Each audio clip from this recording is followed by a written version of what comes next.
ስንቶቻችሁ ናችሁ ዩቲዩብ ላይ ሰብስክራይበር እና ቪው ማግኘት ከዛም ቫይራል መውጣት ራስ ዳሽን ተራራ እንደመውጣት ዳገት የሆነባችሁ?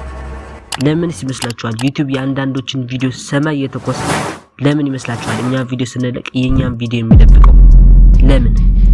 እመኑኝ ችግራችሁ ከዩቲዩብ ጋር ሳይሆን ችግራችሁ ያለው ራሳችሁ ጋር ነው።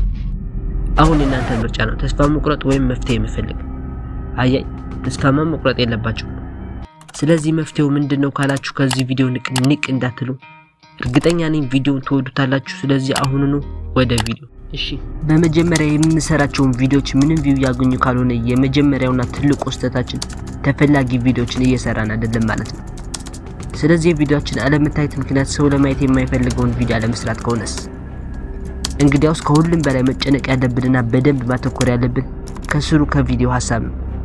ነገር ግን ጥሩ ሐሳብ ሳታመጡ የቆየና የተለመደ ነገር ላይ ተመርኩዛችሁ ቪዲዮን ሰርታችሁ ቪዲዮአችሁ ቫይራል እንዲወጣ መጠበቅ ማለት በቃ ትልቅ ሞኝነት ነው። ያው ስለዚህ እኔም ከዚህ በፊት ይሄንን ስህተት ደጋግሜ ሰርቻለሁ። እንደኔም ብዙ ዩቲዩበሮች ደጋግመው እየሰሩት ነው። እኔ ለማሻሻል እየሞከርኩ ነው። እናንተም ቪዲዮአቻችሁን አሻሽላችሁ በአሁኑ ሰዓት አሪፍ በመታየት ላይ ባሉ ቪዲዮዎች መሰረት ቪዲዮአቻችሁን ስሩና ለውጡን እዩት። እና በመቀጠል ትልቁ ስህተታችንን የምንሰራው ቪዲዮአችን ላይ ነው።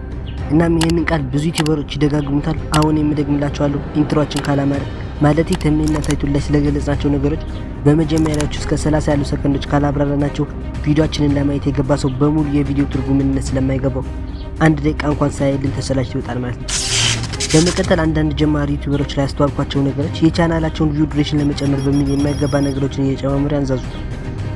ስለዚህ አጋጣሚ እንደዛ የምታደርጉ ሰዎች ካላችሁ አዝናለሁ ለማለት ባልፈልግም ግን እለዋለሁ ቪዲዮአችሁ በጣም ደባሪ ነው። ስለዚህ አሁን ደግሞ ቫይራል የመሆን ቁልፉና በጣም አስፈላጊ ሆነው ለኔና ለእንደኔ አይነቶቹ ግን ከዩቲዩብ ጋር የምናደርገው ጉዞ አሰልቺና የማይቻል የሚያደርግብንን ኮንሲስተንትሊ ቪዲዮ መልቀቅ ነው። እንዴት ካናችሁ ምክንያቱም አሁን ለምሳሌ የሃይስኩል ተማሪ ነኝ። ግማሽ ቀን ትምህርት ቤት እላለሁ። ወዲያው ከትምህርት ቤት ስመለስ ደግሞ 15 ደቂቃ ቤት አልቆይም። ወደ ተነስቼ ስራ ገባለሁ። ከዛ ማታ ቤት ስገባ በሚያገኘው ሰዓት ሌላ ምንም ነገር አላደርግም። ከዚች ስታካም ስትል ከእንቅልፌ ጋር እየተታገልኩ ቪዲዮ ለመስራት ሞክራለሁ። ከዛ ተኛና እንደገና ሌሊት ተነስቼ ያን ሁሉ ራሱ ደግመዋለሁ።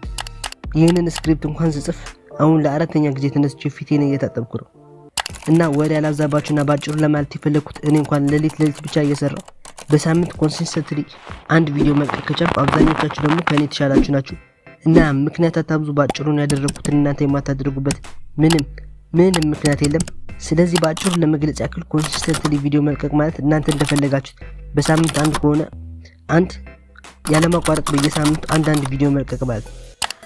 ቫይራል ለመውጣት ይሄንን እንደ አማራጭ ሳይሆን እንደ ግዴታ ከወሰዳችሁት ምንም ቫይራል የማትሆንበት ምክንያት የለም።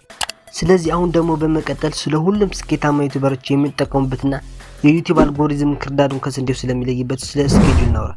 ቃሉ ግር ካላችሁ ላስረዳችሁ። ስኬጁል ማለት የራሳችሁ ቀንና ሰዓት ኖራችሁ ሁሌም ስኬጁል ያሳዛችሁ በዛ ሰዓት መልቀቅ ማለት ነው።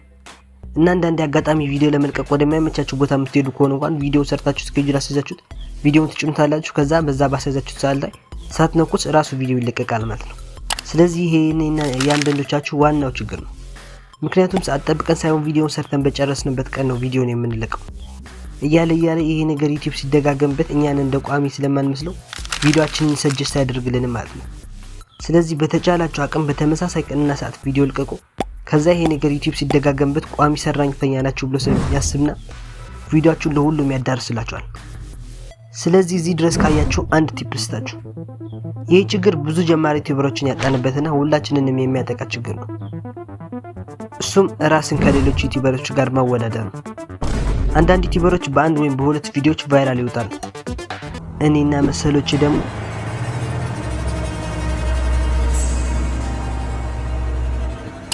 በቃ ችግር የለውም ያው ጽናት ግድ።